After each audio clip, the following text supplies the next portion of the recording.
Vie de sainte Catherine de Gênes. Chapitre 3.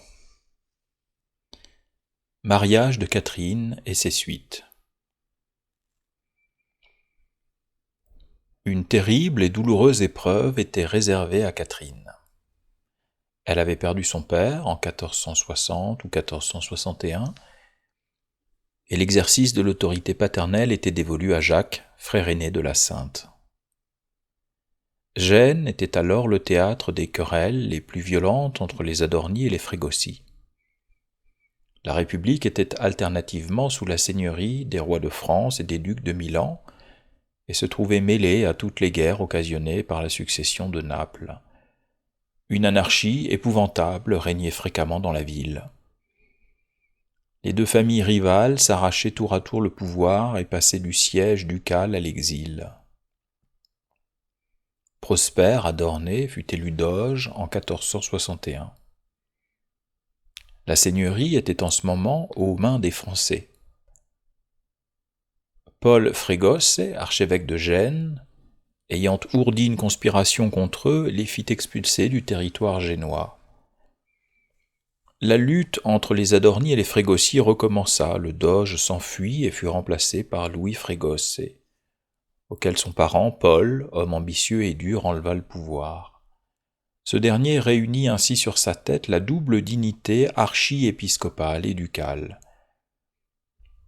Mais alors Louis XI, roi de France, transféra au nouveau duc de Milan, François Sforza, les droits de sa couronne sur Gênes. Sforza s'étant emparé de Savone et d'une partie considérable du sol de la République, Paul Frégosse quitta secrètement la ville. Tout le monde était fatigué de troubles et aspirait à la paix. Les familles nobles, dont les rivalités avaient été jadis si fatales à Gênes, agirent d'un commun accord en cette occasion. Iblet Fiesque fit ouvrir les portes aux troupes milanaises que conduisaient Paul Doria et Jérôme Spinola, et Sforza fut proclamé seigneur de Gênes, aux conditions auxquelles les ducs de la maison de Visconti l'avaient été autrefois. Les auteurs du temps font l'éloge de la seigneurie de François et nous apprennent que Gênes lui dut quelques années de tranquillité. Les Fiesque et les Adorne, longtemps divisés en qualité de guelfes et de gibelins, se trouvaient au nombre des familles qui s'étaient rapprochées au milieu des conflits dont nous venons de rendre un compte sommaire.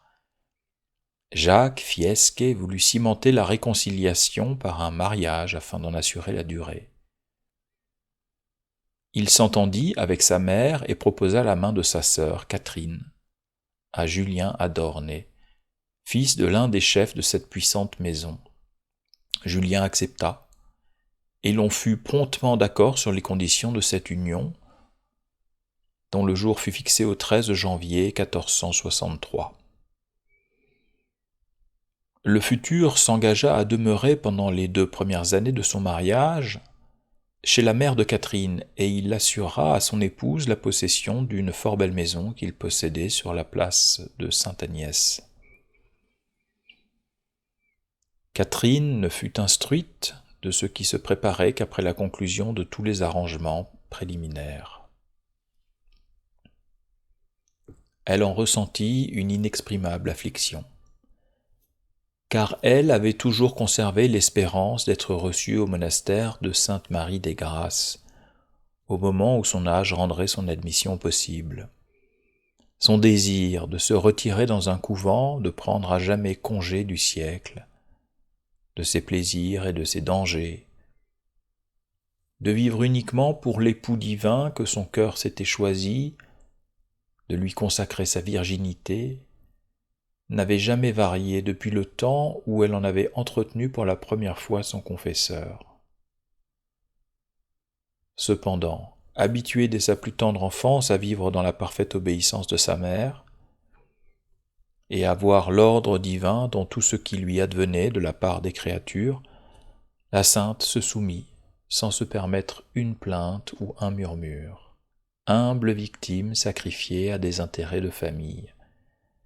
Elle se laissa mener à l'autel, et prononça le oui fatal, malgré son horreur pour le lien conjugal.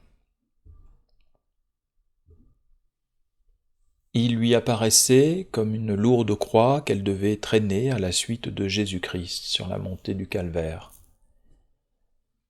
La croix fut plus pesante encore que Catherine ne l'avait pensé. Les convenances, selon le mode, avaient été seules consultées dans cet hymen. Jacques Fiesquet n'avait vu dans le mari qu'il avait choisi pour sa sœur qu'un jeune homme, d'un extérieur avenant, riche et d'illustre naissance. Il ne s'était pas enquis du reste. Or, les biographes contemporains s'accordent tous pour faire de Julien Adorné le plus triste portrait. C'était, nous disent-ils, un homme dur, violent et emporté, joueur et voluptueux, ami du faste et de la magnificence, recherchant les sociétés les plus gaies et les plus brillantes et s'y faisant remarquer par ses prodigalités, son faste, son élégance et son ton léger et railleur. On comprend tout ce que Catherine eut à souffrir d'un époux de ce caractère. Elle ne put se faire illusion sur le sort qui l'attendait. Dès les premiers jours de mariage, Julien lui reprocha son genre de vie austère et retiré, et ne lui témoigna que froideur et dédain. Il ne renonça ni à ses habitudes de dissipation, ni aux compagnies folles et légères qu'il avait coutume de fréquenter. La sainte, cependant, réunissait tout ce qui pouvait enchanter. Sa beauté était sans égale à Gênes. Elle avait un esprit charmant et l'humeur la plus douce et la plus égale. Julien était parfaitement insensible à ses avantages. Il n'aspirait qu'à s'amuser et à briller dans le monde. L'amour de sa femme pour la retraite, la prière et la méditation l'irrita de plus en plus. Et bientôt il en vint à ne lui adresser la parole que pour l'accabler des expressions de son mépris et de sa haine. Le désir de Catherine avait été de gagner l'affection de celui auquel son sort se trouvait lié, mais pour rester en bonne harmonie avec Julien, il eût fallu ou qu'elle l'amenât à embrasser son genre de vie, ou qu'elle adoptât les mœurs de son époux. L'un et l'autre était impossible. En adoptant les mœurs d'Adorné, Catherine perdait son âme. En essayant de le faire changer de conduite, elle s'attirait des injures et des mauvais traitements. Cette situation finit par lui briser le cœur. Elle se retira chez elle, se séquestra entièrement du monde, se fit une solitude dans sa demeure et évita tous les rapports et toutes les conversations avec les créatures, lesquelles d'ailleurs ne pouvaient lui procurer aucun soulagement. Prosternée, jour et nuit, au pied de la croix, elle s'efforçait de se tenir aux côtés du Sauveur agonisant, de s'unir à ses souffrances, à sa patience et à sa résignation, de repasser dans son cœur les circonstances de la passion de l'homme-Dieu, et de produire les actes de vertu qui y ont rapport. Mais là également elle ne trouva aucune consolation. Il semblait que le Seigneur l'eût abandonnée. Plus elle pleurait, plus elle gémissait et priait, plus aussi sa douleur devenait poignante et amère. Cet état dura 5 longues années, pendant lesquelles Catherine, consumée par l'affliction, maigrit au point de devenir entièrement méconnaissable. Les biographes ne nous donnent du reste point de détails sur cette époque de vie.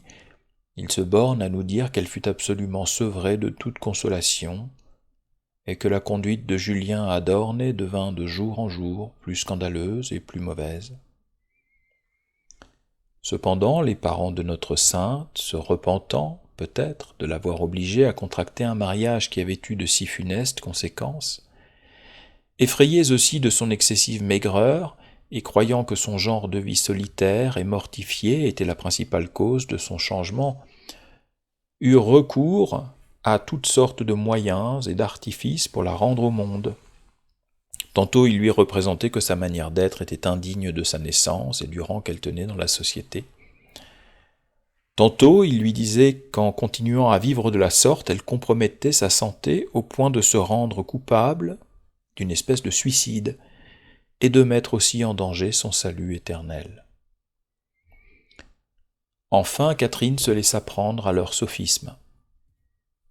le désir de se délivrer de trop fréquentes importunités et l'espoir de trouver, dans les distractions extérieures, quelque soulagement à la douleur qui l'accablait, entrèrent pour beaucoup dans sa résolution. Elle commença donc à se donner quelque liberté, à entretenir un commerce de visite avec les femmes de son rang et à user avec modération de certains plaisirs, dont jusqu'alors elle s'était toujours tenue éloignée. Lorsque le monde vit que cette noble âme était entrée dans sa voie, dit son biographe anonyme, il crut la posséder à jamais, et il fit son possible pour l'enlacer de plus en plus, de manière à ce qu'elle ne pût se dégager à l'avenir. Elle devint l'objet de tous les égards, de toutes les tentations, de toutes les félicitations. Catherine dépeint admirablement cette époque de son existence dans la première partie de ses dialogues. Le corps et l'amour-propre tiennent à l'âme, leur compagne de voyage, le langage de la chair contre l'esprit. Langage que le monde également tient à ceux qu'il cherche à entraîner dans son tourbillon et qu'il veut arracher au recueillement intérieur. La sainte mena ce nouveau genre de vie pendant 5 ans. Durant tout ce temps, son confesseur nous l'atteste, elle ne se rendit coupable d'aucune faute grave. Mais son grand amour de Dieu, l'horreur que lui inspirait le moindre péché véniel et sa profonde humilité lui faisaient dire, plus tard, qu'elle avait perdu la grâce, encouru l'aveuglement de l'âme, et qu'elle s'était rendue digne de la haine de Dieu et de l'enfer. Cependant, Catherine avait trop prié et trop souffert dans sa vie pour pouvoir rester longtemps dans l'illusion. Le monde la fêta en vain et multiplia inutilement autour d'elle ses joies et ses distractions. Elle n'y trouva aucun plaisir. Loin de là, l'inconduite de son mari rendit sa douleur de plus en plus cruelle, et sa situation pendant cette époque de dissipation fut plus terrible encore qu'elle ne l'avait été pendant les 5 années de solitude et d'abandon. C'était en vain, dit notre sainte elle-même, que tous les plaisirs s'unissaient pour satisfaire mes appétits. Ils ne pouvaient les rassasier, car l'âme étant d'une capacité infinie et les choses de la terre étant nécessairement bornées, il était impossible que de semblables jouissances parvinssent à la contenter. Grâce soit rendue au Seigneur, qui a si sagement disposé les choses, ajoute-t-elle, car si l'homme trouvait sur la terre le repos et la satisfaction, bien peu d'âmes seraient sauvées. L'ennui et le dégoût s'emparèrent enfin à tel point de Catherine qu'elle devint incapable de se supporter elle-même. Le remords rendit son affliction encore plus poignante. Elle se reprocha jour et nuit de s'être éloignée de Dieu pour rechercher les plaisirs et les consolations de la terre, qui n'avaient servi qu'à augmenter ses tourments.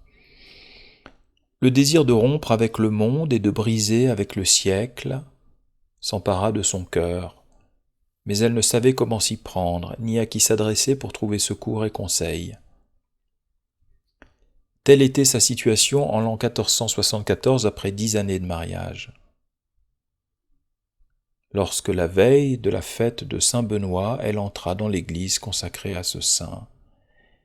Et, s'étant prosternée à terre, elle s'écria, presque désespérée, « San Benedetto, prega Dio che mi faccia stare 3 mesi nel letto infirma. » Saint Benoît demandait à Dieu qu'il m'envoie une grave maladie de 3 mois. Elle espérait que les douleurs physiques pourraient apporter quelque soulagement aux intolérables angoisses de son âme. Catherine ne fut pas exaucée, mais cette prière devint pour elle le point de départ d'une vie nouvelle, ainsi que nous le raconterons au chapitre suivant. Avant de nous quitter, si vous avez aimé cette lecture, mettez un pouce bleu, et si vous aimez la chaîne, abonnez-vous.